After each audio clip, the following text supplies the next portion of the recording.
Her father, Sir Dinshaw Petit, could no longer stop them from getting married. The marriage ceremony took place at Jinnah's house in South Court, which was a Goanese bungalow built in the second half of the 19th century. Since Jinnah was a member of the Imperial Legislative Council of India representing the Muslims of Bombay, it had to be Ruttie who would convert. The couple was almost agnostic or indifferent to faith.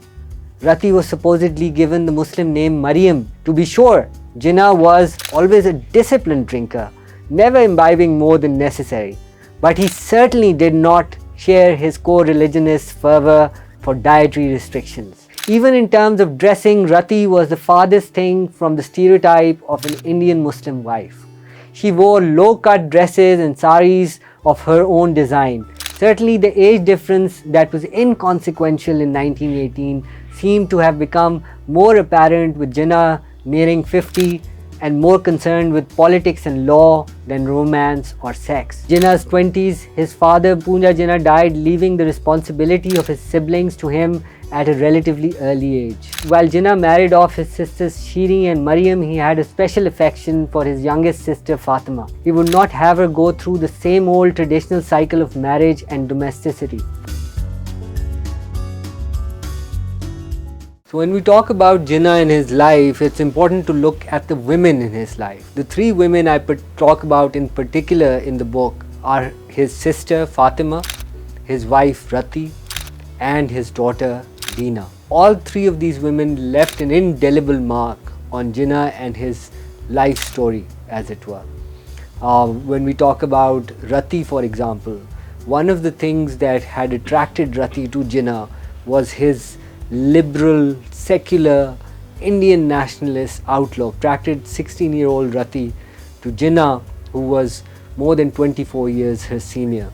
I think it is important to talk about this particular relationship because Ruttie was coming from a Parsi background, whereas Jinnah, of course, was Muslim. And this relationship, this marriage, which took place when Ruttie was 18, so this marriage itself shocked a number of people, not just because of the age difference, but also because of the religious difference. So it's important to talk about the marriage between Jinnah and Ruttie because it is in many ways a defining moment for Jinnah because he, at this point in his life, is this committed Indian nationalist and this articulate, firebrand advocate for self-rule in India. And this is what attracts Ruttie to Jinnah. I think it's important to look at their relationship in that context, without the Indian nationalist context. In February 1918, Ruttie turned 18 years old and her father, Sir Dinshaw Petit, could no longer stop them from getting married. The marriage ceremony took place at Jinnah's house in South Court, which was a Goanese bungalow built in the second half of the 19th century. A number of Jinnah's confidants and colleagues from the League and the Congress attended the marriage ceremony. The marriage took place in accordance with Shia Islamic law. Before the ceremony, Ruttie nominally converted to Shia Islam. The reason for this, contrary to accusations leveled against Jinnah, was not out of any religious conviction, but merely a formality because by law either both parties had to renounce their faith or one party had to convert to the other party's religion. Since Jinnah was a member of the Imperial Legislative Council of India representing the Muslims of Bombay, it had to be Ruttie who would convert. It was a conversion of convenience and certainly not based on any conviction. In real terms, the couple was almost agnostic or indifferent to faith. Ruttie was supposedly given the Muslim name Mariam, but this name was never used and neither Jinnah nor his equally strong-willed daughter Dina would ever refer to Ruttie as that. Interestingly, in Pakistan, one hears of a certain Mariam Jinnah, referring of course to Ruttie, from time to time being referred to by the hardcore ideologues of the so-called ideology of Pakistan, especially Nazariya Pakistan Workers' Trust. Some of Jinnah's Hindu critics in India also use this fact of conversion as an example of an early Muslim love jihad on part of India's archetypal villain. It seems an ideological appropriation that seems to satisfy communal interests on both sides. In actual reality, as MC Chagla points out in his book Roses in December, the life at South Court was as far from a pious Orthodox Islamic lifestyle as possible. From the artwork suited to Ruttie's eclectic global tastes and English and French classics adorning the shelves and dietary habits of the couple, which included ham sandwiches and pork, to late-night dinner parties with whiskey, fine wines and champagne, the Jinnahs lived a cosmopolitan, irreligious life in Bombay's golden age under the Raj. To be sure, Jinnah was always a disciplined drinker, never imbibing more than necessary, but he certainly did not share his co-religionist fervor for dietary restrictions, nor did he fast or pray. However, Ruttie was hard at work demolishing any residual sense of Muslim identity in the man. Even in terms of dressing, Ruttie was the farthest thing from the stereotype of an Indian Muslim wife. She wore low-cut dresses and saris of her own design. Sheila Reddy points out, the joke in Bombay was that Ruttie and Gandhi were in competition to see who could get away with dressing in fewer clothes. Ruttie had her own charm and she managed to coax Jinnah to shave off his mustache. This was a change easily noticeable by Jinnah's colleagues and friends. No one had quite managed to bend Jinnah to their will like Ruttie did. For the occasion of her conversion to Islam, Ruttie wore the most scandalous of saris designed to shock and awe the conservative old Muslim men present there. The wedding had been kept a secret for that day.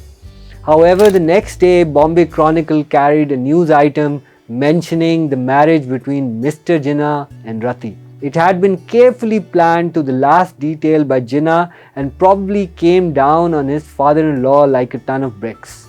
It was on account of Ruttie's dress that the mutually hostile relations between Lord Wellington and Jinnah reached a nadir. Mr. and Mrs. Jinnah had at some point after their wedding been invited to dine with Lord and Lady Wellington in the government house. Ruttie wore a beautiful low-cut dress that displeased Lady Wellington enough to call for a wrap for her to cover her shoulders, suggesting that she might be cold. Jinnah rose up saying famously, "If Mrs. Jinnah feels the cold, she will say so and ask for a wrap herself." He then escorted his wife out of the government house, refusing to dine there again as long as Lord Wellington would be governor. As the wife of one of the leading lawyer politicians of British India, Ruttie seems to have suffered from neglect and what must have become a sexless marriage for the most part. Certainly the age difference that was inconsequential in 1918 seemed to have become more apparent with Jinnah nearing 50 and more concerned with politics and law than romance or sex.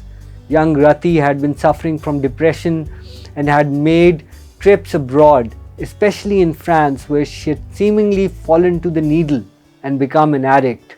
The open and licentious atmosphere of 1920s France had meant license for Ruttie to seek at least physical love elsewhere if rumors of the time are to be believed. The Jinnah of the 1920s, who would be an outlier in South Asian society even today in terms of social liberalism, certainly did not have an issue with Ruttie's increasingly hedonistic lifestyle and remained blissfully unaware of her drug habit.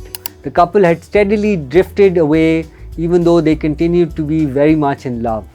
Years later, Jinnah would remark that he should not have married Ruttie, for she was just a child. Yet it was Ruttie who brought the best out of him. Some have even speculated if Jinnah would have veered away from his nationalist roots had Ruttie not died tragically in 1929. It may have been a contributing factor to Jinnah's bitterness, but there were forces about even before Ruttie's sad death that had already begun to drift Jinnah in a direction that he would never have contemplated earlier.